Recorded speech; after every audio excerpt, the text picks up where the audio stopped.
Welcome, one and all, for all is one. Limelight in the twilight. This is take number two. For some reason, my phone shut off. Hence, why all the cards are out here. But I couldn't see scrapping the entire thing because it's a pretty powerful message on a pretty powerful day, okay? We just passed the uh, first quarter of the moon, yeah? So we're about 60% illumination at this current time, coming up to the full moon that's coming in, I believe Sagittarius. And yeah, that would indicate why there's so much power out here in this reading, and I didn't want to scrap it. There's, if you go look at the chart, there's like two or three trines, two or three squares. There's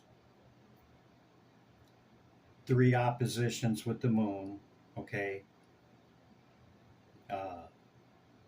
Saturn, Neptune, and trined with the node, okay? And Vesta, okay, which is health.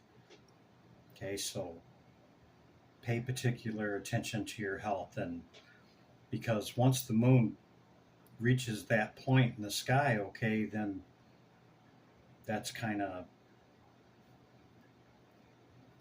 where the rubber meets the road on that aspect. Okay, so anyway, we're going to get into it.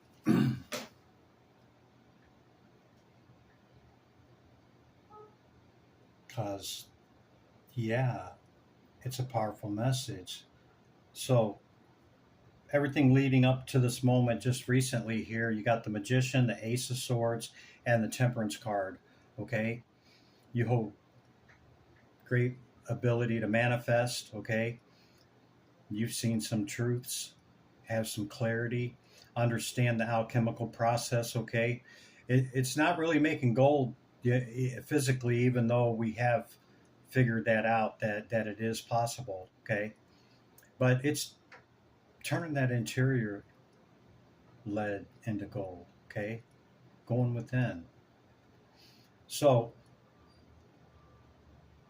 you could have some great cult and esoteric understanding, wisdom, and knowledge, because we see the Magician and the High Priestess, masculine and feminine, doesn't matter.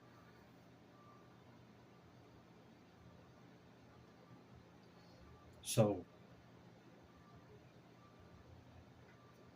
understand that the aces are just pure potentiality, all potentialities for the air, okay, which is intelligence, mind, all potentiality. It's all in what you do with it, right? We have free will choice. What are you going to do with that knowledge and understanding, right? So we can gain all the knowledge and wisdom in the, not wisdom, we can gain all the knowledge and understanding in the world and reaching Binah, number two, in understanding. Okay, that doesn't equal wisdom, okay? Because knowledge applied brings wisdom. This is the truth, okay? So applied knowledge brings wisdom. Once we start gaining wisdom, High Priestess, Magician, right? That's what brings the power. But you got to wield it wisely. Wisdom, yeah? That's what brings the power. It can bring it and it can take it. So, and you brought all this now. We're in this current moment. I shared some of the astrological aspects and attributes and oppositions and trines, and I think there's a sextile as well. Okay, in this current moment, as we just passed the first quarter, and now we're approaching full illumination, about 60%, maybe to somewhere in there. Now you're in this moment. So we got the Queen of Wands, Princess of Cups. She's a sweetheart. And the High Priestess. Okay. The talisman that I pulled for the current moment is grounding. You see the big old anchor there, yeah? So this is some high attainment, okay? This is some high attainment and understanding, okay? But it's heaved up, heaven heaved up, okay? We have to go up there to get that, yeah, from here. But it's bringing it back down and grounding it into this dimension, into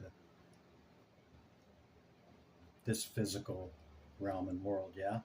So you could be a fire sign, you could be a water sign, don't have to be. You could be a cup of fire water, don't have to be, okay?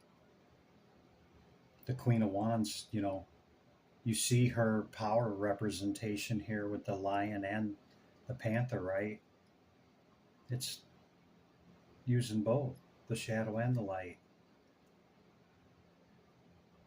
I'm scared of anybody that says that they're all light. It's kind of fanatical, even on the other side of that coin, right? We're both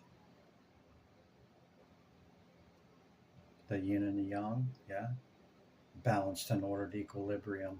And that's what we do in the alchemical process. And you've done that. So now it's time to take that on down the road there. Okay. Maybe you haven't totally reached the Philosopher's Stone, but it's time to move it forward. And that's what you're doing here with this cup of fire water, you high priestess, you, or you magician, you, masculine and feminine, male, female, or however you identify. Okay. It's moving it forward and it's grounding it. The oughts and noughts, bringing it down into reality. Yeah. There's a difference between doing the work and not. Anybody can speak the word, the reason logos. Okay. Have you applied it? Have you turned that inward and made the journey? Okay.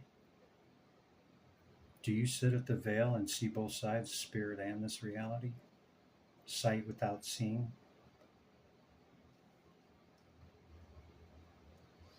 So, this sweetheart being here, I call her sweetheart. If you've seen in my other readings, she's a sweetheart.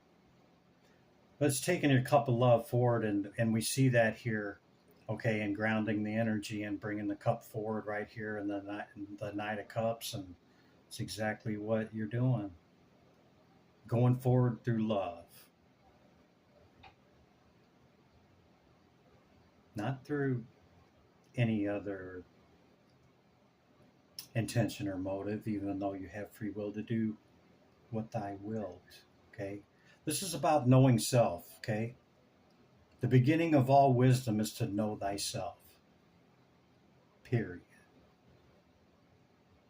But not only just in knowing, but applying it and making those changes. It's the journey within. Yeah.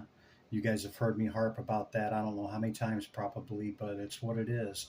Okay. Because you've gained some enlightenment here. You you've been in this for maybe some of you for a really long time. Okay. It's time to move it forward. Yeah. Come up out of that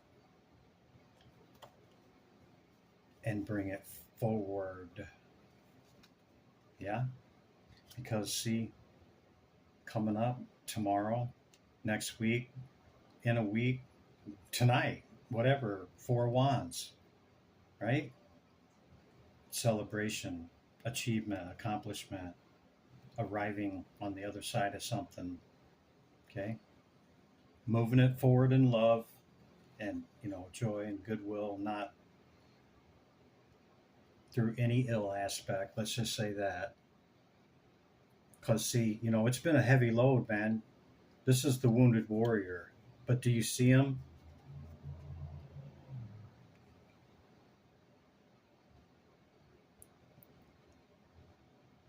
He doesn't appear too wounded there. He appears balanced because he's integrated his shadow and his light together, and it's got balanced and ordered equilibrium. The sun and the moon. That's the sun and the moon right there. And you see that in the Thoth Tarot of Power card on the Nine of Wands. There's four here and four there. Dark here, light there. Sun here, moon there. Yeah, that's what it is. And we got the four wands right next to it. You see that, right? See? It's just another celebration for you from gaining this enlightenment, balancing it out, grounding it down, whether you're a male or female, or you're sitting at the veil or you're not, or you're here manifesting in, the way that you do. All right. It's about moving it forward now here and continuing to move that process forward, going on down the path into the sun to the golden crown. Okay. You may not have reached the philosopher's stone or the holy grail, but the mixation part, it's time to move it forward. Okay. And that's what you're doing here. Okay. Because at the end of it all, the wheel of fortune, it's turning, and it appears to be turning in your favor, whoever you are. Just stay out of your head. Eight of Swords. Don't get big headed about it. Don't have, you know, represented outwardly in a egotistical manner or prideful manner, you know. Balance, ordered equilibrium, grounded, moving it forward through love, not through, any other intent, will. Yeah? That's the message I got, guys. Hope you got something out of it. The alignments are very powerful. That's why we see all these major arcanas and the ace and, the magician and the high priestess. I mean, come on, man. Very powerful enlightenment, alchemical process. I mean, can't make it up. Hope you got something out of that. Until the next one, limelight in the twilight. Be good to yourself and others.